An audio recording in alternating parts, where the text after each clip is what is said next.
சுத்தமான பாலோட அட்ரஸ் என்னன்னா கண்ட்ரி டிலைட். அத நான் சொல்லணும். சரி சொல்லி இது ஆப்ல தான் ஆர்டர் பண்ணணும்.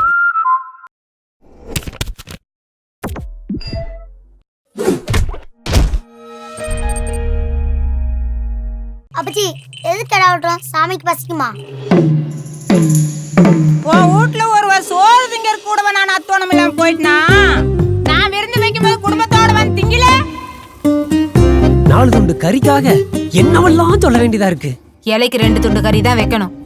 தெரிஞ்சவன் சொந்தக்காரன் அள்ளி வச்ச ஒத்த கடாயை வெட்டி ஊருக்கே போட்டா எனத்த மிஞ்சு ஊர்க்காரங்களுக்கு என்ன தின்னு போட்டு போயிருவாங்க. பெருசு இங்க எதுக்கு நிக்கிற? கருதிங்க வா. கருதிங்கிற அளவுக்கு உனக்கு பல்லு இல்ல.